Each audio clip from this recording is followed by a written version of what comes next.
Welcome to 21st Sports Recap and Reaction for the Houston Texans at the Indianapolis Colts in their Week 15 matchup played December 20th, 2015.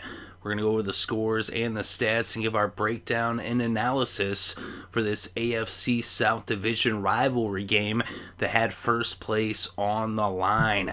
So these two teams were tied for first in the South, and the winner, obviously, would be in first place at the end of the day, which is 2 games left to play after this week.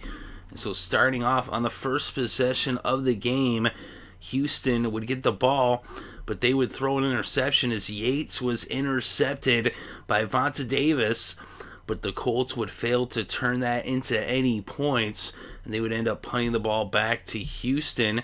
But then the Texans, on their second straight possession to open up this game, they turned the ball over. This time it was a fumble by Blue, recovered by Adams. And this time the Colts would put some points on the board, as this fumble would end up leading to an 11-yard touchdown pass by Matt Hasselbeck to Dante Moncrief, and with the extra point by Adam Vinatieri, it was 7-0 Colts over the Texans just seconds into the second quarter. So these two teams would trade punts on their next possessions, and Yates would actually end up leaving the game, and Brandon Weeden would come in under center for the Texans. Of course, getting a little ahead of myself here, is the Colts would end up with a field goal with about 6 minutes left before halftime, a 29-yard field goal by Adam Vinatieri that made it 10-0. And then the Texans, on the possession that followed, with Yates still in the game, they got into field goal range. Nick Novak attempted a 56-yarder, but it was no good, so it remained 10-0. But then, with about 2 minutes left before halftime, and Yates still in there, they got back down into field goal range, but Yates would actually end up leaving the game before they got into the range, and Weeden would lead them into the red zone, but their drive would stall on the 5, and Nick Novak would come out to kick a 22-yard field goal as time expired in the first half to put the Texans' first points on the board, as it was 10-3 going into halftime. So then coming out of the half, these two teams would trade punts back and forth until the Texans took over a little past the midway point in the third quarter, and Brandon Weeden led Houston down into field goal range, and Nick Novak kicked a 46-yard field goal to make it 10-6 with less than 3 minutes left in the third. So the Texans cut the Colts' lead to 4.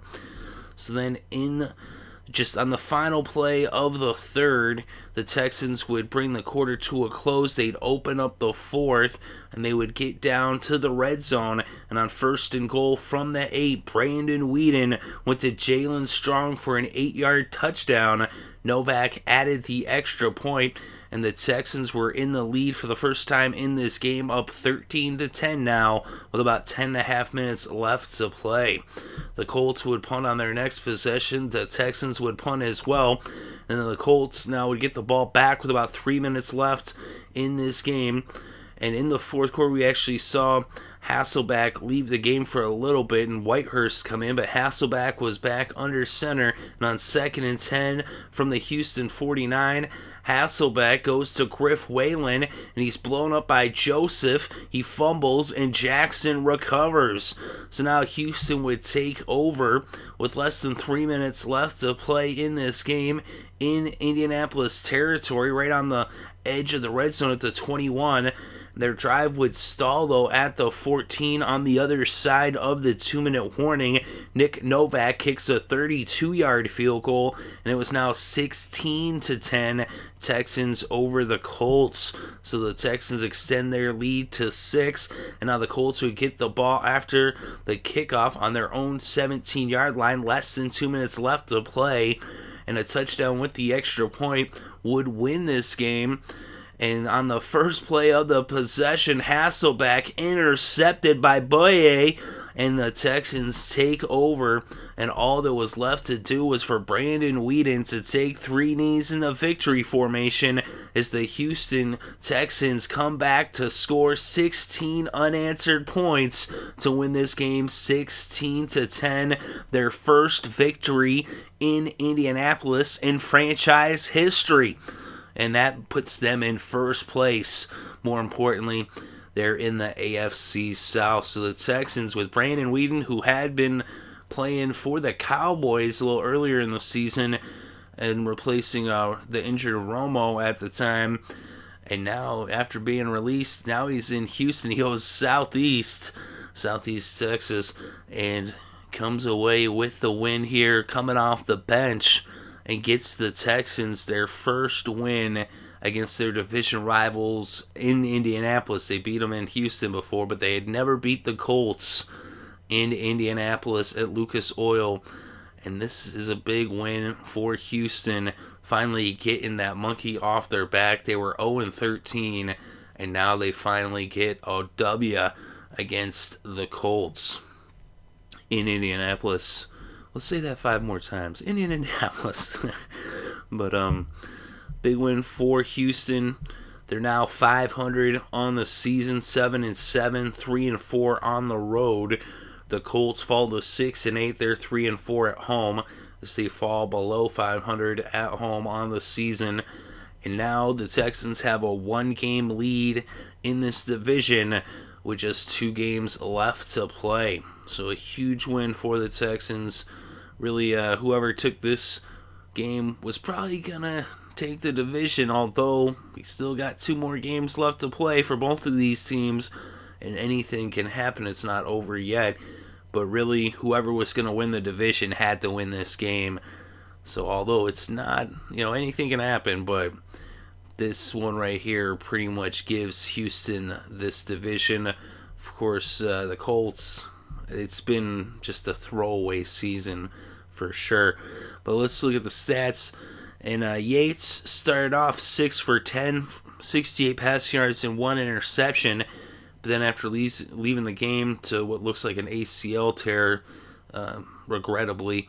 But Brandon Weeden, 11 for 18, 105 passing yards, 1 touchdown, no interceptions.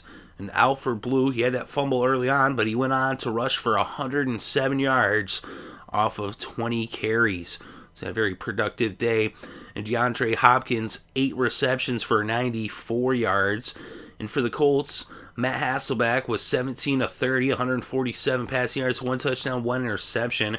Whitehurst did come in for a couple of pass attempts. But then Frank Gore, 16 carries for 44 yards on the ground. He also had 1 catch for 15 yards, giving him 59 total yards. And Dante Moncrief, 5 receptions for 51 yards and a touchdown.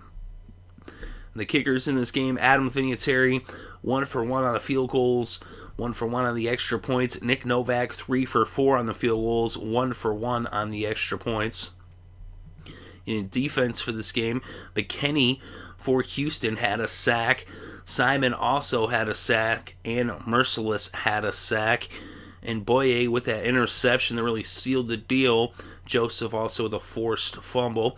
And then for the Colts, Mike Adams had a forced fumble. Vonta Davis had an interception. Robert Mathis had a sack and a forced fumble. Langford had a sack. Cole had a sack.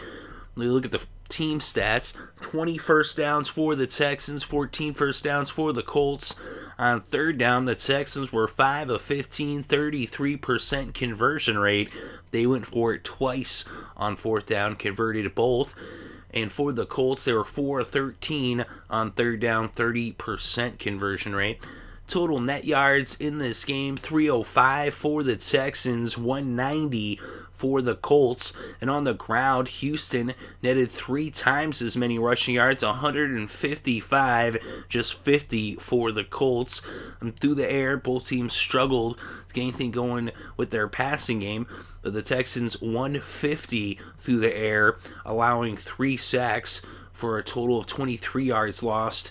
And the Colts netted just 140 through the air, also allowing 3 sacks for a loss of 20 yards total. Then we look at the penalties in this game. Penalties hurt the Colts. 8 penalties, 94 yards.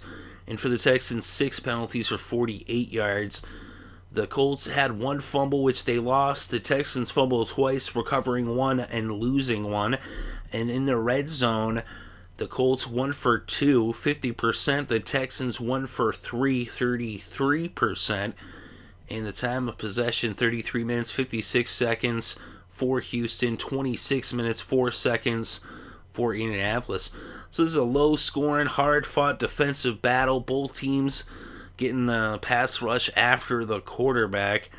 And with Yates, it was kind of a fluke thing on his injury. You know, he didn't get hit. He just twisted his knee. It looks like he tore something. They don't know exactly. They say they think it's an ACL, which that's bad news. And, hopefully it's not. Hopefully it's, an MCL, not as bad, but it's still not good.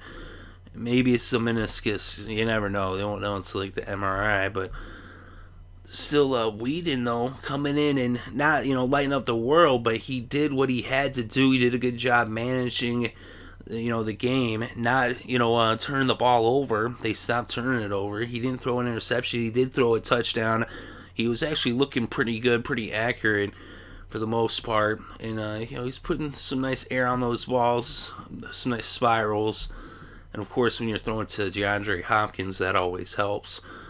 But Blue also having a nice day, which that's a big boon for Houston, is they need to have that ground game going. I mean, they have the defense, but they got to have something going on offense, especially going towards the postseason. Is this game? It's not it's not over. It's not 100%, but this goes a long way towards the Texans taking this division. I mean, when it comes to the straight-up games, when you're going up against the team that you're tied with for the division lead, you got to win that game. And Houston did win this game, and they're probably going to take the division. Of course, we'll see what happens in the next couple weeks. And also with Jacksonville losing, they're not officially eliminated, but they're even further back. So the Texans getting a win, beating the Colts, and with the Jacksonville losing their game at the same time, that puts the Texans in a really prime spot for the postseason and to take the AFC South. So they should be able to come away with it, but we shall see what happens in the next couple weeks. But let me know what you think in the comments section below. Definitely interested to read your thoughts and opinions. Thank you very much for listening. It's greatly appreciated. I hope you're having a good day and having a great weekend, and enjoy all the sports.